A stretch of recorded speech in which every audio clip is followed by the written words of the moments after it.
Энэ бизнес төрийн бодлого гэсэн энэ хэлцүүлэг форм хийж байна шүү дээ. Энэ бол сонирхол татсан учраас би өнөөдөр хүрээд ирлээ. Энэ хэлцүүлэг ардчсан намаас зохион байгуулж байгаа үйл ажиллагаанд оролцоогүй бараг 10 жил болсон байна.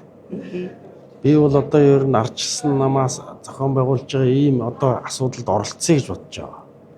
Ардын намынхад бас оролцож үг санаа бодлоо хэлье гэж бодож байгаа. Тэгэхгүй бол энэ юусоо болохгүй байна гэж ингэж ойлгож байгаа. Тэгэхээр энэ биднэрт бол нэг ийм л хандлага байна.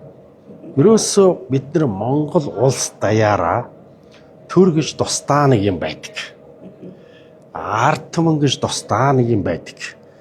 Тэгээ ийм одоо өөрсдөө заагалцсан төрийн албаа агчийн сэтгхүүнээс ахуулаад сайд дарга их хурлын гишүүн байдаг юм уу?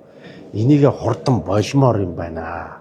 Бид нар чинь нэг газар дээр амьдарч байгаа, нэг уснаа сууж байгаа, нэг тоогоон дотор амьдарч байгаа хүмүүс мөртлөө өөрсдийгөө энэ бол төрийнхэн.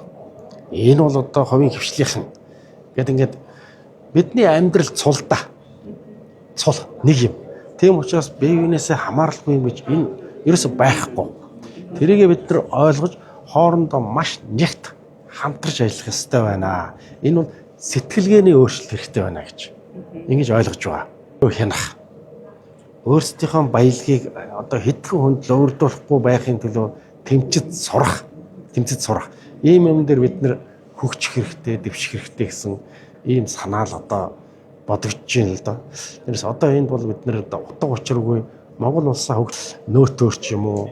Одоо өөртөө маш хялбар аргаар ард түмнээс бол татврын дарамт бол маш өндөр байгаа. Өөрснөө яг аж ахуйн нэгж болгонтой одоо тулж уулзаад ингэж байгаа юм бол их байхгүй. Системээр нь маш өндөр татвар авч байгаа. Бид бол бүгдөө татвар яг хувь хүнийхээ хувьд одоо нэг 1000 малтай хүн байлаа гэхэд хүн амын орлогын татвараа ч юм уу. Эсвэл нэг 100 дээл ойждаг хүн байлаа гэхэд хүн амын орлогын татвараа яг ухамсараараа очиод төлдөг хүн бол манай тим одоо ухамсар бол төлөвшөөгүй. Гэхдээ тэрнээс өөр аргаар ард түмнээс маш том татвар авч байна. Миний бодлоор бол хүн болгон маш жижиг хэмжээтэй ч гэсэн татварыг төлж сурах хэрэгтэй байна. Энэ бол дэвшил, нийгмийн дэвшил болох юм. Ёс суртахууны дэвшил болох юм. Хүн болгон татвар төлөгч байх хэрэгтэй. Тэр нь бол хэтэрчээд байна. Одоо хэмжээ. Энийг маш бага болгоод тэгээд яг чөлөөлөлтийн ном журмаар чөлөөлтөг. Маш жижиг нэгэ нөгөө татвар төлж сураагүй хүмүүс чинь нэг жоохон татвар төлж байгаа ерөөсөө жоохон тэрэндээ харамсаач юм уу байдаг байхгүй юу? Төлж сураагүй.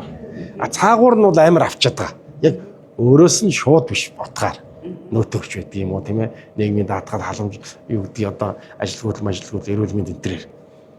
Тэгээд тэр авсан мөнгөө энэ засаг маань одоо маш тааруухан зарцуулж байгаагаас болоод ерөөсөө бүх юмыг төр засаг руу хийдэг ард нийтээр одоо бүгдөө инхийн цагаан тагтаа болчиход шүү дээ одоо.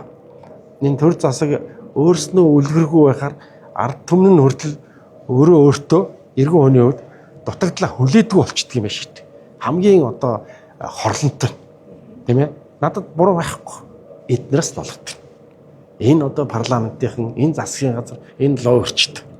Уг нь бид нарт ч юм байгаа, тэнд ч юм байгаа. Тэгээд ийм одоо дээр нь байгаа толгой бол маш сайн, зөв, ухамсартай, ёс зүйтэй ажиллахгүй бол бүгдөө тэр лөө татагдаж ундгийн байна гэдгийг бид нэр өнгөрсөн одоо энэ жилүүдэд хараад байна шүү дээ.